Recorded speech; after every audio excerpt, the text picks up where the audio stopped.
Class, good morning to all of you। हैं Hindi language का chapter पाठ भाषा,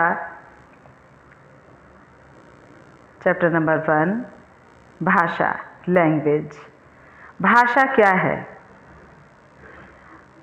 हम अपने विचारों का आदान प्रदान जिस माध्यम से करते हैं उसे भाषा कहते हैं। इस परिभाषा को, इस पंक्ति को आपने कई बार अब तक पढ़ा होगा, पिछली कक्षाओं में भी पढ़ा है।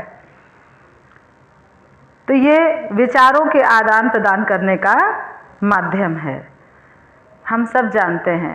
लेकिन अब हम अपने विचारों का आदान प्रदान करें कैसे, किस तरह से करें? तो उसके लिए हमने जिन विचारों, भावों तथा बातों को लिखकर या बोलकर या संकेतों द्वारा ध्वनि के माध्यम से दूसरों तक पहुंचाने का कार्य किया है, सामान्यतः इन्हीं माध्यमों को भाषा माना जाता है। भाषा शब्द भाष धातु से बना है, जिसका अर्थ है बोलना। जिन ध्वनियों को बोलकर हम अपनी बात कहते हैं उसे ही भाषा कहते हैं, परंतु इन ध्वनियों का सार्थक और नियमबद्ध होना आवश्यक है। भाषा बात कहने और समझने दोनों का ही माध्यम होता है। भाषा को अनेक रूपों में प्रयोग किया जाता है। चलिए अब हम बात करते हैं भाषा के रूप की। तो जैसा कि आपको यहाँ पर दिखाई दे रहा होगा अपने चित्र के माध्यम से कि भाषा 2 रूपों में प्रयोग की जाती है। ये है भाषा, और भाषा के ये है 2 रूप, पहला मौखिक और दूसरा लिखित। यहाँ पर आपके सामने जो ये परिभाषा दी गई है कि भाषा एक ऐसा समर्थ साधन है जिसके द्वारा व्यक्ति अपने भावों एवं विचारों को प्रकट कर सकता है तथा दूसरे के विचारों को ग्रहण कर सकता है। Is that clear everyone? अब बात करते हैं कि मौखिक भाषा है क्या।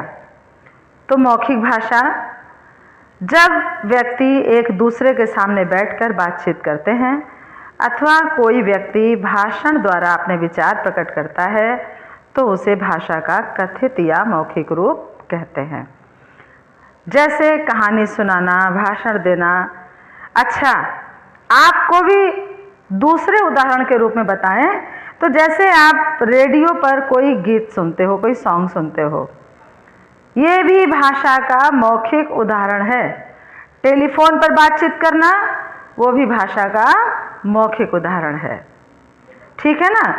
तो आप समझ गए होंगे कि भाषा का मौखिक रूप क्या और कैसे होता है। चलिए अब हम बात करते हैं भाषा के लिखित रूप की। तो लिखित रूप भाषा का दूसरा रूप है। जब कोई व्यक्ति पत्र द्वारा अथवा लिखित रूप से अपने विचारों को प्रकट करता है तो इस भाषा को लिखित रूप कहते हैं। जो भाषा पुस्तकों में, समाचार पत्रों में आदि हम नित्य प्रति भाषा के लिखित रूप को विभिन्न प्रकार से पढ़ते हैं, देखते हैं। आप न्यूज़पेपर पढ़ते हैं, लिखित भाषा का रूप है। आप अपनी पुस्तकों में पढ़ते हैं, वो लिखित भाषा का रूप है। तो लिखित भाषा पुस्तकों में देखते हैं या किसी भी ऐसे अपने ऐतिहासिक किसी भी ग्रंथ को लिखा देखते हैं, वो सब हमारे लिखित भाषा के ही प्रारूप हैं।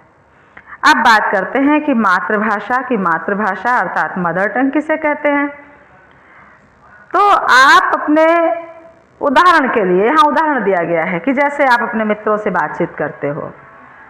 ठीक है, तरुण अपने 4 मित्रों के घर जा चुका है। चारों मित्र अलग अलग क्षेत्र में हैं। जैसे वैभव सिंह के घर में पंजाबी भाषा का, विनय बासु के घर में बंगला भाषा का, नितिन के घर में तमिल भाषा का तथा नमन के घर में गुजराती भाषा का प्रयोग होता है। बड़ा सुंदर उदाहरण दिया गया है आपकी अपनी ही बुक में।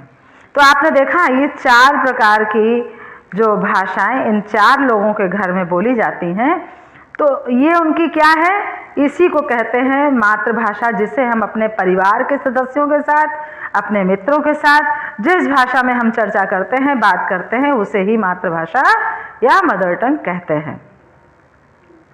तो देखिए यहाँ पर परिभाषा दी गई है कि वह भाषा जो माँ तथा परिवार के अन्य सदस्यों के साथ घर में बोली जाती है उसे मातृभाषा कहा जाता है।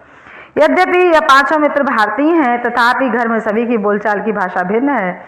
वास्तव में बच्चा जिस परिवार में पलता बड़ा होता है उस परिवार के लोगों द्वारा जो भी भाषा बोली जाती है उसे ही वह पहले सीखता है। तरुण के मित्रों का अपने अपने घर में अलग अलग भाषा बोलने का यही कारण है, यही भाषा उनकी मातृभाषा कहलाती है। Is that clear everyone?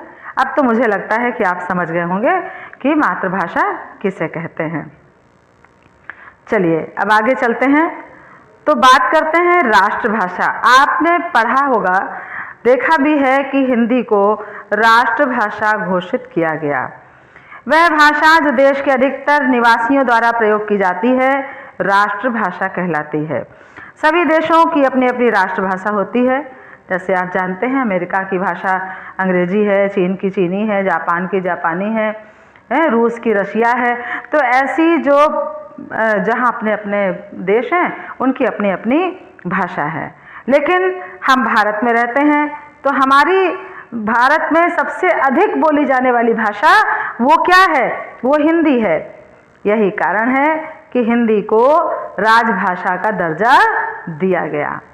अच्छा, ये कब दिया गया? तो देखिए आगे देखते हैं हम लोग कि वह भाषा जो हिंदी के कार्यालयों में राजकाज में प्रयोग की जाती है उसे राजभाषा कहते हैं। जैसे भारत की राजभाषा अंग्रेजी व हिंदी दोनों ही हैं, लेकिन अंतिम संविधान द्वारा 14 सितंबर 1949 को हिंदी को राजभाषा घोषित कर दिया गया।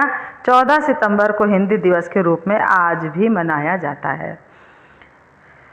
तो इतना आप समझ गए होंगे कि मातृभाषा क्या है, राष्ट्रभाषा क्या है, राजभाषा क्या है।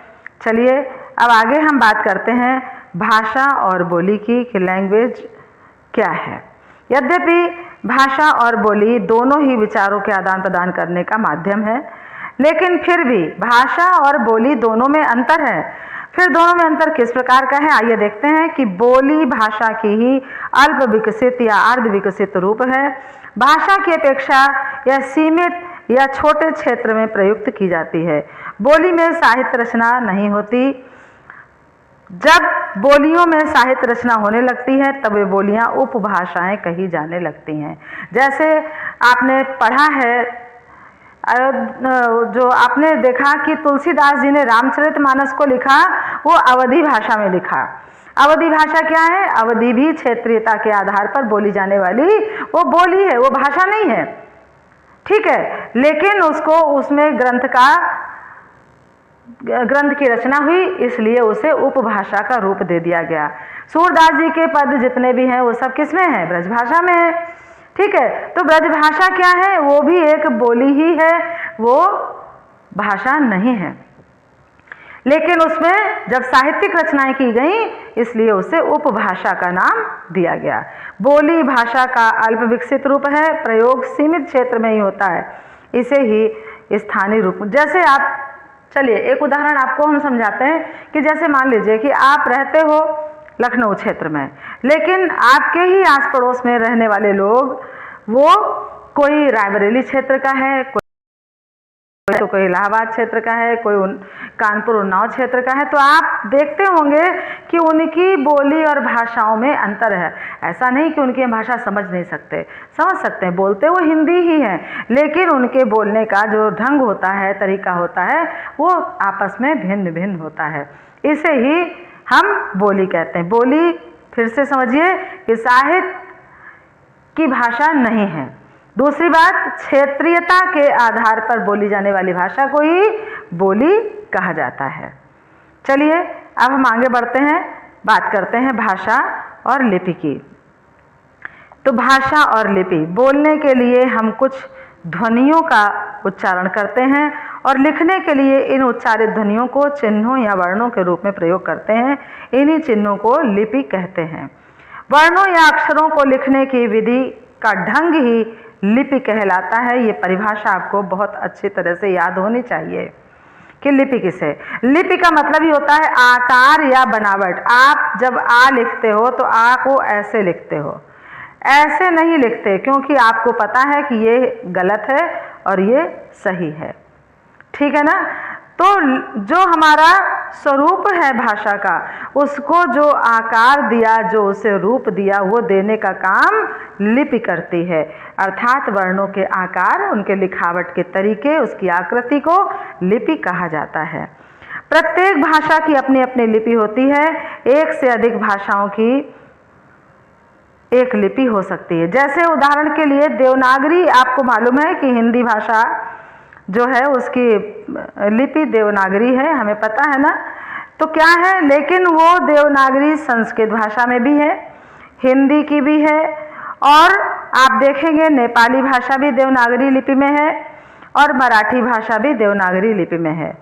तो आपने देखा कि देवनागरी लिपि का प्रयोग कई अन्य भाषाओं में भी किया जाता है। अब पंजाबी की गुरुमुखी है, जर्मन की रोमन है, उर्दू की फारसी है, बंगाली की बंगला है, अंग्रेजी की रोमन है, फ्रांसीसी की रोमन है, गुजराती की गुजराती है। तो आपने देखा कि रोमन और देवनागरी कई क्षेत्रों की भाषाओं में जुड़ा हुआ है। चलिए अब आगे बात करते हैं कि व्याकरण। व्याकरण किसे कहते हैं? देखिए, व्याकरण का अर्थ होता है सामान्य तौर पे वैयाकरण। व्याकरण जहाँ से लिया गया, जैसे आपने देखा कि भाषा को भाष धातु से लिया गया है, ऐसे ही व्याकरण को संस्कृत में कहते हैं वैयाकरण। वैयाकरण अर्थात शुद्धिकरण। ठीक, तो अब आप भाषा और लिपि दोनों के विषय में अच्छी तरह समझ चुके हैं। यदि हम इस ज्ञान के आधार पर मन में उभरे 3 वर्णों को हम लिखें, मकल लिखें तो बड़ा अटपटा लगेगा, लेकिन उसी को जब हम कमल लिख दें या कलम लिख दें तो आपको उसका चित्र आपके दिमाग में अपने आप आ जाएगा, अपने मस्तिष्क में विचार आ जाएगा और आप पहचान जाएंगे कि ये चर्चा यहाँ पर किस बारे में की जा रही है। ठीक है ना। तो आप समझ गए होंगे कि किस तरह से हम भाषा का शुद्धतम रूप प्रदान करने के लिए व्याकरण का प्रयोग किया गया। अब इस बात से स्पष्ट है कि भाषा में एक व्यवस्था होती है। जैसे आप गणित के प्रश्नों को हल करने के लिए नियम तथा गणित के सूत्रों का प्रयोग करते हैं, उसी तरह तभी प्रश्नों का सही हल निकलता है। इसी प्रकार से हिंदी भाषा में भी शुद्धता लाने के लिए व्याकरण का प्रयोग किया जाता है। ठीक है ना। तो आप समझ गए होंगे कि भाषा को शुद्धता प्रदान करने के लिए भाषा में व्याकरण की आवश्यकता होती है और यही नियम व्याकरण कहलाता है। अतः हम कह सकते हैं कि व्याकरण के कई अंग भी होते हैं। व्याकरण के 3 अंग हैं। पहला है वर्ण विचार, विचार और तीसरा है वाक्य विचार। सबसे पहले हम बात करेंगे वर्ण विचार की कि वर्ण विचार क्या है। वर्ण विचार, इसमें वर्णों के आकार, रूप, स्वरूप, पद, उच्चारण आदि के विषय में विचार किया जाता है। अच्छा, आपको बता दें कि भाषा का रूप बनता कैसे है। तो सबसे जो छोटी ध्वनि है उसे कहते हैं वर्ण। क्या कहते हैं? वर्ण। वर्णों से मिलकर बनता है शब्द। ठीक है, वर्णों से मिलकर क्या बनता है? शब्द। और शब्दों से मिलकर बनता है, क्या बनता है? वाक्य। और विभिन्न वाक्यों के प्रयोग से बनती है भाषा। तो आप समझ गए होंगे कि भाषा का प्रयोग किस प्रकार किया जाता है। इसीलिए वर्ण को भाषा की सबसे छोटी इकाई कहा जाता है। अब दूसरा है शब्द विचार। तो इसमें शब्दों के स्वरूप, भेद, बनावट आदि के विषय में विचार किया जाता है। अब वाक्य विचार क्या है?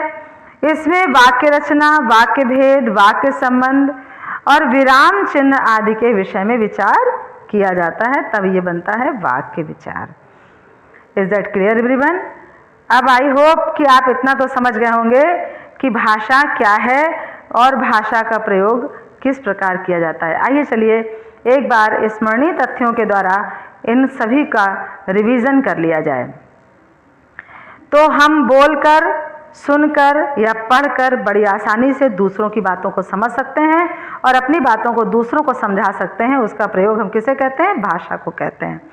जिस साधन के द्वारा मनुष्य अपने विचारों को बोलकर, सुनकर, लिखकर या पढ़कर दूसरों को प्रकट करता है तो उसे क्या करते हैं? लिखकर, बोलकर, सुनकर, ये आपके भाषा के रूप की बात हो गई कि भाषा कितने प्रकार की। तो जहाँ पर बोलकर, सुनकर है तो मौखिक भाषा हो गई, लिखकर या पढ़कर है तो वो लिखित भाषा का रूप हो गया। अब भाषा दो प्रकार की होती है, यहाँ पर आप समझ गए कि भाषा दो प्रकार की होती है, मौखिक और लिखित। ओके, अब लास्ट में आपसे देखिए क्या समझाया जा रहा है यहाँ पर कि बोलने और सुनने से भाषा के मौखिक रूप को कहा जाता है, लिखने और पढ़ने को भाषा का लिखित रूप कहा जाता है। पहले मौखिक फिर लिखित भाषा का जन्म हुआ और हिंदी का राजभाषा और राष्ट्रभाषा के रूप में मान्यता प्राप्त है। भाषा का क्षेत्र बोली से बहुत बड़ा होता है। बोली में साहित्यिक रचनाएं नहीं होती, इस बात को हमेशा याद रखिए। अगर बोली में कोई साहित्यिक लिखा जाता है तो उसे उपभाषा कह दिया जाता है। बोली को भाषा का स्थानीय क्षेत्रीय रूप भी कहा जाता है। ओके एवरीवन, तो आप समझ गए होंगे कि भाषा का प्रयोग आप किस रूप में और किस प्रकार अपने साथ करते हैं। Okay class, thank you everyone. इसे फिर से पढ़िएगा, सुनिएगा और समझिएगा। ओके।